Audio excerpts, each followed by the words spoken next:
तो अब तक हम लोगों ने एंटीबायोटिक्स के अंदर दो डिफरेंट क्लास देख लिए, beta lactam and aminoglycoside. Now third is macrolide antibiotics, और ये एंटीबायोटिक्स भी काफ़ी ज़्यादा फेमस है, काफ़ी ज़्यादा कॉमन है। आज भी हम काफ़ी ज़्यादा इन एंटीबायोटिक्स को इस्तेमाल करते हैं। चलिए देखते हैं क्या है मैक्रोलाइड एंटीबायोटिक्स। तो मैक्रोलाइड एंटीबायोटिक्स उन एंटीबायोटिक्स को कहा जाता है जिनके स्ट्रक्चर के अंदर एक मैक्रोसाइक्लिक लैक्टोन रिंग प्रेजेंट हो विथ शुगर मॉलिक्यूल।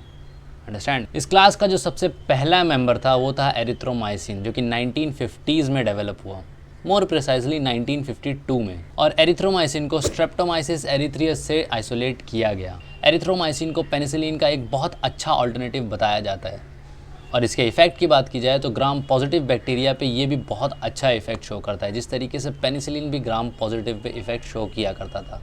लेकिन अगर पीएच इंक्रीज़ हो, यानी कि अल्कलाइन पीएच के अंदर इसकी जो एक्टिविटी है वो काफ़ी ज़्यादा बढ़ जाती है ना। इसके मैकेनिज्म की बात की जाए तो ये बैक्टीरियोस्टैटिक और बैक्टीरिसाइडल दोनों तरीके के इफेक्ट शो करता है।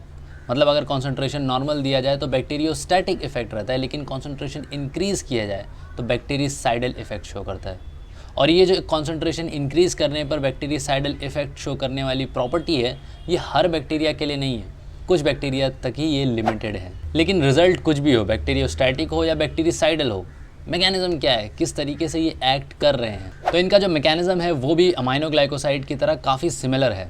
मतलब कि ये भी प्रोटीन सिंथेसिस को इनहिबिट करते हैं, लेकिन अमाइनोग्लाइकोसाइड की तरह राइबोसोम के 30S सब यूनिट पर बाइंड ना करते हुए ये राइबोसोम के 50S सब यूनिट पर बाइंड करता है, यानी ऊपर वाले पार्ट पे। और 50S सब यूनिट पर बाइंड करने की वजह से होता ये है कि राइबोसोम मूव नहीं कर पाता, राइबोसोम की मूवमेंट रुक जाती है। अब राइबोसोम मूव नहीं करेगा तो एमआरएनए को रीड नहीं कर पाएगा, एमआरएनए को रीड नहीं करेगा तो प्रोटीन सिंथेसिस नहीं होगी।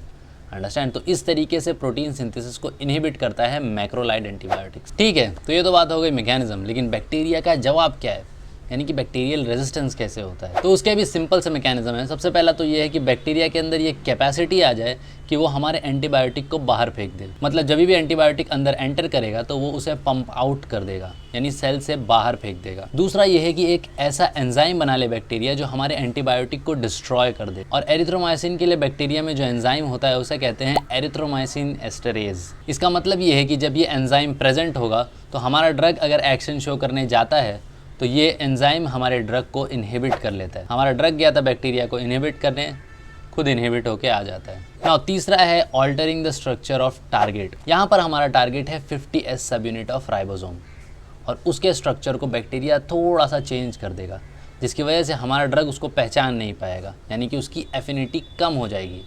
और इसी वजह से अगर वो बाइंड नहीं करेगा, हमारा ड्रग अगर राइबोसोम से बाइंड नहीं करेगा तो इफेक्ट नहीं मिलेगा, राइट। तो कुछ इस तरीक़ों से बैक्टीरिया अपने अंदर रेजिस्टेंस डेवलप करता है मैक्रोलाइड के अगेंस्ट। ठीक है, लेकिन हर बैक्टीरिया तो नहीं करता होगा ना। अभी भी बहुत सारे ऐसे बैक्टीरियाज हैं जिनके ऊपर इनका इफेक्ट अच्छा खासा है। तो कौन से हैं वो बैक्टीरियाज? तो इनके एंटीबैक्टीरियल स्पेक्ट्रम की बात की जाए तो जैसा कि स्टार्टिंग में बताया कि ये एक नैरो स्पेक्ट्रम एंटीबायोटिक है, यानी कि सिर्फ ग्राम पॉजिटिव पर एक्ट करता है, ग्राम नेगेटिव पर इसका ज़्यादा असर नहीं है। इसका जो स्पेक्ट्रम है वो पेनिसिलिन जी से काफ़ी ज़्यादा ओवरलैप करता है। मतलब कि पेनिसिलिन जी जिन बैक्टीरियाज पर ज़्यादा इफेक्टिव था, ये भी उस पर काफ़ी अच्छा इफेक्ट शो करते हैं। तो अब सवाल ये आता है कि इन्हें बनाने की ज़रूरत क्या थी, राइट। तो कैम्पिलोबैक्टर, लेजियोनेला एंड माइकोप्लाज्मा, इन सारी चीज़ों पर मैक्रोलाइड काफ़ी अच्छा इफेक्ट शो करता है, लेकिन पेनिसिलिन का इनके ऊपर कोई इफेक्ट नहीं है। अंडरस्टैंड। अब इसके फार्माकोकाइनेटिक्स की बात की जाए तो ये भी एसिड लेबाइल है, यानी कि एसिड के प्रेजेंस में डिस्ट्रॉय हो जाता है, इसीलिए इसे अभी एंटेरिक कोटेड दिया जाता है। एब्जॉर्प्शन कंप्लीट नहीं होता, इनकम्प्लीट होता है। फूड की वजह से एब्जॉर्प्शन डिले भी होता है, लेकिन इसके एसिड स्टेबल ईस्टर्स जो हैं, जो डिस्कवर हुए हैं, वो काफ़ी अच्छा एब्जॉर्प्शन दिखाते हैं। डिस्ट्रीब्यूशन अच्छा है, सेल्स के अंदर एंटर करता है, ये ब्लड ब्रेन बैरियर क्रॉस नहीं कर पाता, लेकिन प्लासेंटल बैरियर क्रॉस कर देता है। मेटाबॉलिज्म कंप्लीट नहीं है, पार्शियल मेटाबॉलिज्म होता है इसका। उसके अलावा मेजॉरिटी ड्रग्स जो है वो बाइल से एक्सक्रीट होते हैं, यानी कि यूरिन के अंदर इसका बहुत ही माइनर चंक एक्सक्रीट होता है, यानी कि फीसेस में ज़्यादा एक्सक्रीट होते हैं। इसके एडवर्स इफेक्ट्स की बात की जाए तो एपिगैस्ट्रिक पेन देखा जाता है, जो कि चिल्ड्रंस के अंदर ज़्यादा होता है। और अगर एरिथ्रोमाइसिन का ज़्यादा डोज लिया गया तो ज़्यादा डोज के अंदर एरिथ्रोमाइसिन हियरिंग इम्पेयरमेंट कॉज कर सकता है, लेकिन वो भी रिवर्सिबल होता है। ड्रग डिसकंटिन्यू करने के बाद वो भी सही हो जाता है। उसके अलावा थोड़ी बहुत हाइपर सेंसिटिविटी भी देखने को मिलती है। इसके यूजेस की बात की जाए तो शुरू में जैसे बताया कि पेनिसिलिन का बहुत अच्छा ऑल्टरनेटिव है, तो डिफ्थेरिया, टेटेनस, सिफिलिस, गोनोरिया के अंदर काफ़ी अच्छा इफेक्ट देता है। ये एक फर्स्ट चॉइस ड्रग बन जाता है टिपिकल निमोनिया में, उसका रीज़न ये है कि निमोनिया जो है वो माइकोप्लाज्मा निमोनिया की वजह से होता है और आपको पता है कि मैक्रोलाइड्स माइकोप्लाज्मा पे काफ़ी अच्छा इफेक्ट शो करते हैं, इसीलिए टिपिकल निमोनिया पे इसका बहुत अच्छा इफेक्ट है। उसके अलावा वूपिंग कफ में भी यूज़ किया जाता है। और एरिथ्रोमाइसिन के बाद जो ड्रग्स डिराइव हुए उसके अंदर आते हैं roxithromycin, clarithromycin and most famous azithromycin. तो ये बात हो गई मैक्रोलाइड एंटीबायोटिक्स की। नेक्स्ट क्लास है क्विनोलोन्स और वो आपको यहाँ मिल जाएगा।